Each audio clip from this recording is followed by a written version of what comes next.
ఈ యొక్క టర్మ్లో మా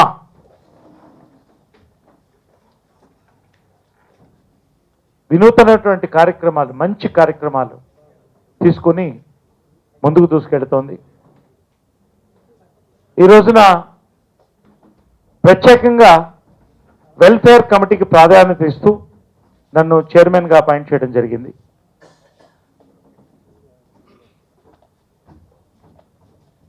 వెల్ఫేర్ కమిటీ ప్రారంభించిన తర్వాత మా వెల్ఫేర్ కమిటీ అన్ని కలిపి ఒక కమిటీగా పనిచేస్తూ ఈ రోజున మా అధ్యక్షులు కానీ, ప్రధాన కార్యదర్శి శివాజీ రాజా కానీ, ఆఫీస్ బేరర్స్ కానీ అందరూ ఒక కుటుంబంగా పనిచేస్తూ ఎన్నో కార్యక్రమాలు తీసుకొని ముందుకు పోతున్నాం. ప్రధానంగా మనం చేసినటువంటి సక్సెస్ఫుల్ ఫస్ట్ కార్యక్రమం సర్వే. దాని గురించి అందరికి చెప్పేశాం కాబట్టి ఎక్కువ చెప్పక్కర్లేదు. 100 మంది మాకు సర్వే కావాలన్నారు. అందులో కొంతమంది ఎడ్యుకేషన్ ఇష్యూస్ అని, లోన్స్ మాకు హెల్ప్ చేస్తే బిజినెస్ చేసుకుంటామని, అదేవిధంగా హౌసింగ్ కావాలని రకరకాలైనటువంటి సహాయం కోరారు. ఎక్కువగా మంది కూడా మాకు అవకాశాలు కల్పించండి అన్నారు. ఆ బాధ ఏంటో ఒక కళాకారుడికే తెలుసు, నాకు తెలుసు, అందరికీ తెలుసు. ఒక వెలుగు వెలిగి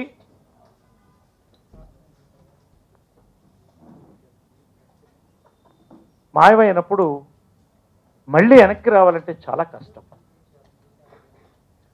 కాబట్టి ప్రధానంగా వీళ్ళకి ఈసారి మా తరఫు నుంచి వెల్ఫేర్ కమిటీ నుంచి పెద్ద కార్యక్రమంగా ఈ యొక్క అవకాశాలు కల్పించే కార్యక్రమాన్ని ఒక క్రమబద్ధీకరణ చేసి ఒక సిస్టమేటిక్గా ప్రొడ్యూసర్ని ఆశ్రయించాలని చెప్పి ఒక కీలకమైన నిర్ణయం తీసుకోవడం జరిగింది. చాలామంది ఈ బ్రోషర్లో చూస్తే అందరూ తెలిసిన మొహాలే ఉంటాయి, అందరూ పెద్ద ఆర్టిస్టులే, ఎవరు చిన్నవాళ్ళు ఇందెవరు కాదు. కాకపోతే ఒక ఎంప్లాయీ 55 ఏళ్ళు గ్యారంటీ ఉంటుంది. ఒక డాక్టరు అతనికి అతనికి ఎనర్జీ ఉన్నంతకాలం వైద్యం చేస్తాడు. ఒక లాయర్ వాదిస్తాడు. కానీ నటుడికి అవకాశాలు ఒక్కసారి పోయి వెనక్కి రావాలంటే ఒక రీఎంట్రీ ఎంత కష్టమో నాకు తెలుసు. అప్పుడే మీ వద్దకు వచ్చి మనం అందరం కలిసి పోరాడాల్సిన అవసరం ఉన్నదని నిర్ణయించడం జరిగింది. కాబట్టి వెల్ఫేర్ కమిటీలో ఒక సబ్ కమిటీ, వర్క్ కమిటీని వేయడం జరిగింది. దానికి అపాయింట్మెంట్గా మన గౌతమ్ రాజుని ఇన్ఛార్జిగా నేను తీసుకుంటానని, నేను పనిచేస్తానని చెప్పి ఆయన ముందుకు రావడం జరిగింది. వాళ్ళ ఫోన్ నెంబర్తో సహా పొందుపరిచి ఈ టీం ప్రొడ్యూసర్స్ని, దర్శకుల్ని, రైటర్స్ని, కో డైరెక్టర్స్ని అప్రోచ్ అయ్యి నాకు కావాలని అడగడం కష్టం, వీళ్ళకి కూడా చేయండి అని చెప్పడం కొంచెం సులువు. కాబట్టి ఒక టీమ్గా, ఒక కమిటెడ్గా మేము మా కార్లు వేసి కడతాం, మేము వీళ్ళ కోసం అడుగుతాం అని చెప్పి వీళ్ళందరూ కూడా ముందుకొచ్చి ఒక టీంను ఫామ్ చేయడం జరిగింది. ఈ రోజున ఈ బ్రోషర్ని లాంచ్ చేయడం అనేది ప్రధాన కార్యక్రమంగా మేము తీసుకోవడం జరిగింది. ఈ యొక్క బ్రోషరు ఒక 500 కాపీస్ మేము వేసి ఈరోజు లాంచ్ చేయడంతో పాటు సిస్టమేటిక్గా ప్రతి ప్రొడ్యూసర్కి, ప్రతి కో డైరెక్టర్కి, ప్రతి డైరెక్టర్ కూడా అందించే విధంగా మేము ఈ యొక్క కార్యక్రమాన్ని ముందుకు తీసుకెళ్తూ ప్రతి నెల కూడా దీనికి రివ్యూ కార్యక్రమం తీసుకొని దీన్ని పంపిస్తాం. కాబట్టి ఈ కార్యక్రమాన్ని ఈరోజు ప్రధానంగా మేము తీసుకోవడం జరిగింది. ఇది కూడా ఒక మంచి హ్యాండ్స్ మీద, మంచి వ్యక్తులతో ఇది ఆహ్వానించి ఈ రోజున ఈ కార్యక్రమాన్ని లాంచ్ చేయడమే ప్రధానంగా ఈరోజు కార్యక్రమం. కళాకారులు జనరల్గా ఒంటరిగా ఫీల్ అవ్వడం ఉంటుంది. సక్సెస్ ఉన్నా కూడా ఒంటరిగా ఫీల్ అవుతారు, సక్సెస్ లేనప్పుడు మరింత ఒంటరిగా ఫీల్ అవుతారు. కుటుంబ సభ్యులు కూడా దూరంగా ఉంటారు, దగ్గరున్న కనెక్షన్స్ దూరమైనట్టే లెక్క. ఇటువంటివి చాలా మనం చూస్తుంటాం. మనకు కొన్ని ఇబ్బందులు ఉంటాయి. సహజంగా ఒక వ్యక్తి బస్సులో ప్రయాణించగలడు, మనం బస్సులో పెడితే మీరు ఎందుకు బస్సులో వస్తున్నారని అడుగుతారు. అవన్నీ ప్రతి వాళ్ళకి చెప్పలేము. చాలా డెలికేట్. ఎంత పెద్ద నటుడైనా ఎంత చిన్న నటుడైనా ఎక్స్పీరియన్స్ నేను చెప్తున్నాను. ఇవన్నీ మనం ఫేస్ చేస్తాం. కాబట్టి దీనికి కూడా మా దగ్గర ఉండాలి. ఒక కుటుంబంగా మనం కలిసినప్పుడు, ఒక మెంబర్షిప్ మనకు అయినప్పుడు దీనికి మనం కలిసి ఈ యొక్క ఒంటరితనం, ఈ డిప్రెషన్ అనేటువంటి ఒక మహమ్మాయిని పోగొట్టడానికి అందరం కలిసికట్టుగా పనిచేయాలనుకుంటూ నిర్ణయించడం జరిగింది. నేను ఏం అడగలేదు, కానీ ఇండస్ట్రీ నాకు చాలా ఇచ్చింది. ఎందుకు నాకు 2-3 నెలలు ఖాళీగా ఉన్నప్పుడు కూడా, మా బావ బిజీగా ఉన్నప్పుడు హీరో కూడా నేను ఈ రోజు వరకు ఎప్పుడు ఎవరిని క్యారెక్టర్ అడగలే. మా కళ్యాణ్ సినిమాలు అన్నీ చేశాను నేను. ఒక కళ్యాణ్ అని కాదు, మా శ్రీకాంత్ అని కాదు, మా రామ్ సత్య అని కాదు, నేను ఎవరిని ఎప్పుడు అడగను. కానీ ఎప్పుడు అడిగినా చేయాల్సిన నేను మూవీ ఆర్టిస్ట్ నుంచి దాచా. ఎందుకంటే అలా కనెక్ట్ అయిపోయింది. ఎప్పుడైతే నాకు యాక్సిడెంట్ జరిగిందో దాని తర్వాత నాకు ప్రొఫెషనల్ సైడ్ ఇంట్రెస్ట్ పోయింది. నాకు అంత ఓపిక లేదేమో అనిపించింది 13 ఏళ్ళ క్రితం. మ్యాక్సిమం నా కాన్సన్ట్రేషన్ అంతా మూవీ ఆర్టిస్టర్స్ మీద పెట్టింది. ఎందుకంటే నాకు అప్పుడు యాక్సిడెంట్ అయినప్పుడు వీళ్ళందరూ నా మీద అంత ప్రేమ చూపించారు. మొత్తం షూటింగ్లు మానేసుకుని అందరూ హాస్పిటల్ ప్యాక్ అయిపోయినంత ప్రేమ నా మీద చూపించినప్పుడు నేను వీళ్ళకి ఏదో చేయాలి, చాలు మనకున్న దాంతోనే తృప్తి పడతాం. అదే ఈ అసోసియేషన్కి నాకు కూడదమ్మా. ఒక మాట ఇస్తే ఈ రోజు వరకు ఇప్పుడు వెనకెళ్ళలేదు నేను, ఏ రోజు వరకు. ఇప్పుడు అందుకనే ఇంతమందికి నన్ను చాలా గుండెల్లో పెట్టి చూసుకుంటారు. అలాగే 750-760 మందిని నా ప్రాణం కింద భావిస్తాను. వాళ్ళు అర్ధరాత్రి 1 గంట ఫోన్ చేసి, నాన్న నాకు పలానా ప్రాబ్లం వచ్చింది, నేను హాస్పిటల్లో ఉన్నా అంటే అంత ఫస్ట్ పర్సన్ అక్కడ ఉంటాను. అతనికి ఏ డాక్టర్ కావాల్సి ఉంటాను, ఎవరు కావాల్సి ఉంటాను, ఇంట్లో ప్రాబ్లం, వారి పర్సనల్ ప్రాబ్లమ్స్ కూడా నాతో చెప్పుకుంటారు. నేనంటే వాళ్ళు అదృష్టపడతాను. అలాగే నాకు ఇక్కడ కొన్ని అదృష్టాలు ఉంటాయి. అదేంటంటే నాకు ఆ అదృష్టం నరేష్ రూపంలో వచ్చింది. మా నరేష్ రూపంలో తను నాకు ఎంత అండగా ఉంటాడో చెప్పను. ఏ పైన సరే నేను చేస్తాను, నేను ఉన్నాను కదా పక్కన, నీకు ఎందుకు అంటాడు. ఇప్పుడు ఈ కార్యక్రమాల్లో ఉన్నాయంటే నేను ఒక్కడే చేయగలిగినా. నరేష్ లాంటి వాళ్ళు, నరేష్ సైన్యం ఉంది అక్కడ, మా వెనకాల ఎంత సైన్యం ఉంది. ప్రతి ఒక్కరూ నా ఈసీ మెంబర్స్ ప్రతి ఒక్కరూ తలుచుకుంటే ఈ కార్యక్రమం అవుతుంది. మా రామ్ సత్యనారాయణ గారు 100 సినిమాలకు దగ్గరకు వచ్చాడు. ఆయన తీసినా ఎవరు తీసినా సరే ముందు ప్రిఫరెన్స్ మా ఆర్టిస్టులకు ఇవ్వండి, తర్వాత ఎవరికైనా ఇవ్వండి. బ్రోచర్లో ఉన్న వాళ్ళకి ఫస్ట్ ప్రిఫరెన్స్ ఇవ్వండి సార్. మీ కాల్ నేను చెప్పాను కానీ నేను ఎవరిని అడగను వేషాన్ని. కానీ నా వాళ్ళ కోసం నేను ప్రతి ఆఫీస్కి వెళ్తాను, వేషాలు పెడతాను మీకోసం. ఇచ్చాక మనం ఒళ్ళు దగ్గర పెట్టుకుని చేయాలి. మనం క్యారివాన్లు అడగొద్దు, నాన్ వెజిటేరియన్లు అడగొద్దు. డబ్బులు ఎంత ఇస్తే అంత తీసుకున్నాం. ఆ రూల్ మీదే మనం వేషాలు మేము అడుగుతాం వాళ్ళందరినీ. ఇక ఇంతే కాకుండా మ్యాక్సిమం అమ్మాయి చాలా గర్వంగా ఉందమ్మా, మేము అవి చేస్తాం ఇది చేస్తాం అన్నాం కదమ్మా. మాకు తోచినంత అమ్మా 1000 రూపాయలు ఇస్తాను వాళ్ళకి 2000 ఇచ్చాం. 30 మందికి హెల్త్ ఇన్సూరెన్స్ ఫ్రీగా చేస్తామన్న వాళ్ళకి 35 మందికి ఫ్రీగా చేసామమ్మా. ఏ పైసా కూడా మూవీ ఆర్టిస్టర్స్ పట్టుకోకుండా నన్ను చూసి నచ్చిన వాళ్ళు, నా స్నేహితులు, దుబాయ్లో ఉన్న వాళ్ళు, ఇక్కడ ఉన్న వాళ్ళు ఇచ్చిన డబ్బులతోనమ్మా ఈరోజు చాలా పుష్కలంగా ఉంది మూవీ ఆర్టిస్ట్ అసోసియేషన్. 10 మందికి నాకు ఒక ఆర్టిస్టు, నేను మద్రాసులో మా బావ తెలుసు, నేను 12B బస్సులో తిరిగేవాడిని, ఆటోల్లో తిరిగేవాడిని, నామోషిగా ఉండేది నాకు. అది ఆర్టిస్టు రాకూడదని సర్వేలో చేస్తే 10 మంది ఆర్టిస్టులు బైకులుగా ఉన్నారు. 100% ఈ 2-3 మంత్స్లో 10 మందికి బైకులు ఇవ్వడం కూడా ఏర్పాటు చేస్తాను నేను, ష్యూర్. అలాగే ఇప్పుడు ఇన్సూరెన్స్ అందరికీ ఫ్రీ ఇన్సూరెన్స్ చేయించాము. ఇంచుమించు 360 మందికి చేయించాము ఎస్బీఐ. అది నా దగ్గర ఉంది ఆ స్లిప్ కూడా. ఈ 350 మందికి ఫ్రీగా చేయించడం జరిగింది. మనకి ప్రమాదం, నాకు ఎలా జరిగింది యాక్సిడెంట్, అలాగే ఎవరికైనా ఏదైనా జరగవచ్చు. ఇవాళ ఉన్న వ్యక్తి రేపు ఉండకపోవచ్చు. మరుక్షణం దేహేని ఆ ఫ్యామిలీ చేయి తాతక్కర్లేదు, 2 లక్షలు వాళ్ళ చేతిలో ఉంటుంది. 5 నిమిషాల్లో ఏ వ్యక్తికైనా కష్టం వచ్చినా 2 మినిట్స్లో మూవీ ఆర్టిస్ట్ డబ్బులు అక్కడికి వెళ్తాయి. తర్వాత ఎస్బీఐలు ఇచ్చిన డబ్బులు మూవీ ఆర్టిస్ట్లో పడతాయి. ఇది ఇంకా ఏదన్నా చేయాలని ప్రయత్నిస్తే అది ఇంచుమించు 6-7 లక్షలు అవుతుంది. 6-7 లక్షల అని వెయిట్ చేద్దామంటే ఈ 6-7 లక్షలు మేము 3 డేస్లో సంపాదించాము. 3 డేస్లో 6-7 లక్షలు సంపాదించాం. అపోలో వాళ్ళ దగ్గరికి వెళ్తే ఎంత కావాలి చెప్పండి, సగం 3.5 లక్షలు నేనే ఇస్తాను అపోలో వాళ్ళు. వాళ్ళందరికీ ప్రతి ఒక్కరికి 1 రూపాయి ఇచ్చిన దగ్గర నుంచి 5 లక్షలు ఇచ్చిన విజయనగరం గారిని కానీ, మెగాస్టార్ చిరంజీవి గారు కానీ ఎంతో వెన్నుదానికి ఫస్ట్ 1 మంత్లోనే అల్పోలంత క్యాష్ ఇవ్వటం వాళ్ళు ఈరోజు ధైర్యంగా ఇక్కడ మాట్లాడగలుగుతున్నాం. మేము నేను మాట ఇచ్చింది కూడా ఇదే, అందరికీ వేషాలు కల్పించాలి, మాకు ఫ్రీగా డబ్బులు వద్దు, వేషాలు ఇవ్వండి, ఏదో జాలి పడొద్దు మా మీద నేను అడిగాను. సో అది ఈ రోజు జరిగింది, నాకు చాలా ఆనందంగా ఉంది. అయితే ఒక ప్రొడ్యూసర్ గారు మాత్రమే సపోర్ట్ చేస్తే, అంటే ప్రొడ్యూసర్స్ ఓన్లీ సపోర్ట్ చేస్తే మాకు సరిపోదండి. డైరెక్టర్స్, కో డైరెక్టర్స్ అందరూ రైటర్స్ కూడా మా ఆర్టిస్టులకి కొంచెం మంచి వేషాలు రాసి ఎంకరేజ్ చేయాలి. ఎవరు కూడా తలదించుకోకుండా మన తెలుగు ఇండస్ట్రీ తలెత్తుకుని బతకాలి అంటే మీరు అందరూ మాకు సపోర్ట్ చేయాలి. Please support me. Thank you. అంతకుముందు నేను కూడా దీంట్లో కమిటీలో ఉన్నాను. బట్ అప్పుడు ఎప్పుడూ చేయని కార్యక్రమాలు ఈ సంవత్సరం చేయడం అనేది నిజంగా హర్షించదగ్గ విషయం. ఎప్పుడు కూడా అంటే అంతకుముందు సమస్యలు ఉన్నాయి, బట్ ఆ సమస్యలు ఇప్పుడు సమస్యలు ఉన్నాయి, అప్పుడు సమస్యలు ఉన్నాయి. బట్ ఇప్పుడు ఈ సమస్యల్ని తీశారు కలుగులోంచి. ఏమేమి సమస్యలు ఉన్నాయి అలా కాదు. అప్పుడు అంటే అందరూ చేయాలనే ఉంటుంది, ఏదో ఒకటి చేయాలని ఉంటుంది. దానికి మెయిన్ నాకు తెలిసి శివాజీ రాజా ఈ వీళ్ళందరూ కలిసి ఎప్పుడు కూడా నాకు చెప్తా ఉంటారు, ఇట్లా చేస్తున్నాం, ఇలా చేద్దాం అనుకుంటున్నాం అంటే నిజంగా చాలా మంచి పని చేస్తానని చెప్తానే ఉంటాను నేను. సో ఇప్పుడు ఈరోజు నిజంగా ఈ కార్యక్రమం చేపట్టడం చాలా మంచి విషయం.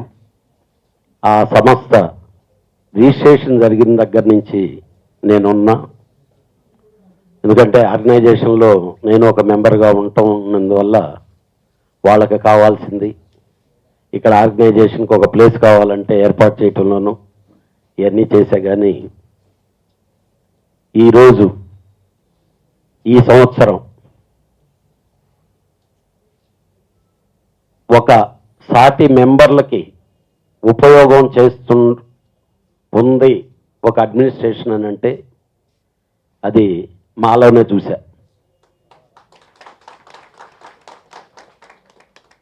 అది ఎందుకు వస్తుందంటే కడుపు మండినోడికి తెలుసుద్ది ఆ కడుపులో బాధ. దానికి మా బావ శివాజీ రాజా ఎందుకంటే ఇంతకుముందంతా ఉన్నోళ్ళందరికీ కడుపు నిండినోళ్ళు ఇప్పుడు కడుపు మండి ఎతుక్కుంటా వచ్చాం కాబట్టి, ఆ కింద నుంచి వచ్చాం కాబట్టి ఆ బాధ ఏంటో మనకు తెలుసుద్ది. 10 మంది ఆ బాధని మనం పోగొద్దామని ప్రయత్నిస్తాం. ఇందాక ఇన్సూరెన్స్ అనేది తను చెప్తే నాకు మళ్ళీ ఒక 10-12 సంవత్సరాలు వెనక్కి వెళ్ళాల్సిన ఫీలింగ్ వచ్చింది. ఎందుకంటే ఈ సినిమా ఫీల్డ్లో ఇన్సూరెన్స్ అనే కార్యక్రమం నాతోనే స్టార్ట్ అయింది. ఒక నిర్మాత హాస్పిటల్ దగ్గరికి వెళ్ళి అడ్మినిస్ట్రేషన్ తీసుకునే దానికి కూడా పరిస్థితి లేకుండా ఇదే అపోలో హాస్పిటల్లో సీన్ చూసిన తర్వాత ఫస్ట్ ఫీల్ అయి దీనికి ఏదో దారెత్తుకాలని స్టార్ట్ అయిన ఇన్సూరెన్స్ సిస్టమ్ ఈరోజు ఆల్మోస్ట్ ఆల్ నాకు తెలిసినంత వరకు అన్ని ఆర్గనైజేషన్లు ఎలాంటి అనారోగ్యం ఏర్పడినా హ్యాపీగా వెళ్ళే హాస్పిటల్లో స్టార్ హాస్పిటల్లో జాయిన్ అయ్యి ట్రీట్మెంట్ చేసుకునే పరిస్థితికి అన్ని ఆర్గనైజేషన్లు చేశారు. కానీ ఒక్కటి మాత్రం నిజంగా ఈ బ్రోచర్ చూస్తే నిన్న నాకు బాగా చూపించినప్పుడు చాలా బాధేసింది. దీంట్లో ఉండే ఆర్టిస్టులను చూస్తే వాళ్ళ కాల్ షీట్లు కావాలని చెప్పి తిరిగిన మేము ఈరోజు వాళ్ళకి పని ఇవ్వండి అని అడగటం చాలా బాధాకరంగా ఉంది. ఏ ప్రొడ్యూసర్ కానీ ఏ డైరెక్టర్ కానీ వాటందరికంటే మించి అసిస్టెంట్ డైరెక్టరు కో డైరెక్టర్లు వాళ్ళు గతాన్ని గుర్తుపెట్టుకుంటే ఆడు ఫస్ట్ సినిమాకి ట్రై చేసేటప్పుడు ప్రాబ్లం ఏంటో గుర్తుపెట్టుకుంటే వీళ్ళకి ఇచ్చి వేషం ఇచ్చినంత మాత్రాన వాళ్ళకి ఆ డబ్బుతో ఏమీ మొత్తం జరిగిపోదు. కానీ ఆ 4 రోజులు 10 రోజులు వాళ్ళు షూటింగ్ చేస్తూ ఉంటే ఆ 10 మందితో కలిసి తిరుగుతూ ఉంటే ఉండే ఆ energy, it is a great energy. వాళ్ళ కొలీగ్స్ అంటే నేను మళ్ళీ వెనకబడిపోలేదు, నేను ముందున్నాననే ఫీలింగ్ ఉంటుంది. డెఫినెట్గా ఏదో ఇక్కడ మాట్లాడి వెళ్తాం అనేది కాదు, కానీ నేను డైరెక్టర్సు, నేను ఆ డిపార్ట్మెంట్ నుంచి వచ్చినోడిని. ఫస్ట్ మీరు అన్నారు ప్రొడ్యూసరు, ఈరోజు ఏ ప్రొడ్యూసర్కి తెలుస్తుంది ఆ సినిమాలో ఎవరి చేత వేషాలు వేస్తున్నారో ఏ ప్రొడ్యూసర్కి తెలియదు. పేమెంట్ ఇచ్చేది కూడా ఎవరికి ఇచ్చాడో కూడా తెలియదు. మాకు తెలిసినంత వరకు మేము సినిమాలు తీసినంత వరకు ప్రతి ఆర్టిస్ట్తో మేము మాట్లాడుకొని మేము చేసుకొని ప్రతి టెక్నీషియన్తో మేము మాట్లాడుకున్నాం. ఈరోజు ఆ రోజులు పోయినాయి. కానీ ఒక్కటి మాత్రం మనందరం సమిష్టిగా కానీ ప్రయత్నిస్తే గ్యారంటీగా జరుగుద్ది. ఈ జాబ్ కమిటీ అంటే movie artist association job committee వారు బ్రోషర్ రిలీజ్ చేయడం నిజంగా ఇది చాలా హార్డ్ వర్క్. ఇది అంత ఈజీ కాదు, మాటల్లో చెప్పినంత ఈజీ కాదు. ఇంతకుముందు చాలా వరకు మన సి కళ్యాణ్ గారు మాట్లాడారు. నరేష్ ఏ పనైనా చేపడితే ఈజ్ వెరీ కమిటెడ్, కాబట్టి అది వదిలిపెట్టాడు. అలాగే శివాజీ రాజా ఇప్పుడే కాదు, నాకు ఇంతకుముందు నేను ఎగ్జిక్యూటివ్ వైస్ ప్రెసిడెంట్గా ఉన్నప్పుడు మా మూవీ ఆర్టిస్ట్ అసోసియేషన్లో అప్పుడు శివాజీ కూడా జనరల్ సెక్రటరీగానే ఉన్నాడు. తనలో చూసింది ఏంటంటే ఆ ప్యాషన్, ఏదో చెయ్యాలి అన్నది. అంటే అప్పుడు కూడా చాలామంది అతనికి సహకరించారు, బట్ ఇప్పుడు ఐ థింక్ చాలా ఫ్రీ హ్యాండెడ్గా లైక్ మైండెడ్ పీపుల్ ఎక్కువ మంది ఈ మూవీ ఆర్టిస్ట్ అసోసియేషన్లో ఇప్పుడు ఉండడం వల్ల మీరందరూ చాలా ఎవరు బంధం వేయటం లేదు, కాబట్టి మన అనుకున్న పనులు చేయగలుగుతున్నాం. చాలా సంతోషమైన విషయం. అలాగే ఇంకొకటి ముఖ్యంగా ఏంటంటే, ఇంతకుముందు వారందరూ చెప్పేశారు కాబట్టి నేను రిపీట్ చేయదలుచుకోలేదు. కౌన్సిలింగ్ అన్నది ఇంతకుముందు రోషిని కౌన్సిలింగ్, అది కూడా ఇంపార్టెంట్. ముందు ఏంటంటే అందరూ రావాలి, ఏదో సెకండ్ సండేనో లేదా 2 నెలలకు ఒకసారో అలాంటి సమయంలో అందరూ కలవాలి. కేవలం అప్పుడప్పుడు కొంచెం ఫేమస్ అయిన ఆర్టిస్టులు, పెద్ద ఆర్టిస్టులు వాళ్ళు కూడా పార్టిసిపేట్ చేస్తే అప్పుడు వాళ్ళందరికీ కూడా ఒక ఎనర్జెటిక్గా మనం కౌన్సిలింగ్ అన్నది కేవలం కౌన్సిలింగ్ కాదు, మనం ఉండడమే మన ప్రెసెన్సే ఒక కౌన్సిలింగ్ అవుతుంది. సో వీఆర్ ఆల్ అందరు ఈక్వల్ అన్నది వాళ్ళు పెద్దవాళ్ళు కూడా గ్రహించి, ఎప్పుడో 1 నెల అయితే అది ఊరికే మాటలు జరగదు, కనీసం సంవత్సరానికి ఒకసారన్నా అందరం కలిస్తే అది చాలా మంచి బాగుంటుందని నేను అనుకుంటున్నాను. అలాగే ఈ బ్రోషర్ దీన్ని తీసుకుని మన కళ్యాణ్ గారు చెప్పినట్టు, శ్రీకాంత్ చెప్పినట్టు ప్రొడ్యూసర్స్ టేబుల్ మీద ఉండాలి. అండ్ ప్రొడ్యూసర్గా ఉన్న సి కళ్యాణ్ గారే చెప్పారు, ప్రొడ్యూసర్ కంటే డైరెక్టర్ టేబుల్ మీద ఉండడం బెటరు. ఎందుకంటే ప్రొడ్యూసర్ కూడా ఒక్కొక్కప్పుడు డైరెక్టర్ ఏమనుకుంటున్నాడో తెలియదు, కాబట్టి ఈ రోజుల్లో అది డైరెక్టర్కి అండ్ అఫ్ కోర్స్ డెఫినెట్గా కో డైరెక్టర్కి. ఇంతకుముందు మన ఎవరో చెప్పారు, రిమండేషన్ ఎంత ఇస్తున్నారో కూడా అడగండి, చెయ్యండి అని. అది దాంట్లో నేను ఏకీభవించను. వాళ్ళ గౌరవానికి తగిన రిమండరేషన్ ఇవ్వాలి, ఎందుకంటే అది చాలా at the end of the day money and తర్వాత గౌరవం అన్నది కూడా చాలా చాలా ఇంపార్టెంట్. అది చాలా ఇంపార్టెంట్ అండి, ఎందుకంటే మా జనరేషన్ వాళ్ళకి మనీ ఇంపార్టెంట్, మా మనీ కంటే ఎక్కువ గౌరవం. అంటే ఒకప్పుడు అందరూ ఏలిన వాళ్ళే, ఇంతకుముందు చెప్పారు ఈ బ్రోషర్లో, కళ్యాణ్ గారు చెప్పారు, వాళ్ళ డేట్ల కోసం తిరిగిన వాళ్ళు నాకు కూడా తెలుసు, తిరిగిన వాళ్ళు చాలామంది ఉన్నారు, అది మర్చిపోవద్దు. ఈ వెల్ఫేర్ కమిటీ ఇంతకుముందు చెప్పారు స్కీమ్స్ అంతా, అది కూడా కొన్ని మనం డెఫినెట్గా యూజ్ చేసుకోవచ్చు. మన కళ్యాణ్ గారు చెప్పినట్టు కెమెరా ముందు నించుని యాక్ట్ చేయడం తప్ప అంతకంటే ఆనందం ఇంకేం లేదు. నాకైతే అదే. తెలుగు భాష ఇంతవరకు రాకపోయినా నేను ఎంతసేపు మాట్లాడమన్నా తెలుగులో మాట్లాడగలను, కానీ అలాగే యాక్టింగ్ ఇంట్లో కూడా కూర్చోలేను నేను. నాకు ఓపిక ఉన్నంత వరకు, దేవుడు నాకు ఈ భూమి మీద నాకు టైం ఇచ్చినంత వరకు నేను యాక్ట్ చేస్తూనే ఉంటాను, ఎందుకంటే that is my passion. So ఏది ఉన్నా once again Shivaji continue to do the good work, ఎందుకంటే జెన్యూన్గా సిన్సియర్గా చేసే వాళ్ళల్లో is number 1. So I wish all the best. And ఈయన చేయి పెట్టాడంటే వదిలిపెట్టాడు, అది అయ్యేదాకా 12 అయినా సరే రాత్రి 2 అయినా సరే నరేష్ ఆ పని చేసి పూర్తి చేసేదాకా వదిలిపెట్టాడు. కాబట్టి ఇవన్నీ మంచి కాంబినేషన్, మంచి టైంలో జరిగింది. కాబట్టి మూవీ ఆర్టిస్ట్ మా మెంబర్స్ అందరికీ, ఈ అసోసియేషన్లో ఉన్న మెంబర్స్ అందరికీ మంచి జరుగుతుంది, జరగాలని కోరుకుంటున్నాను.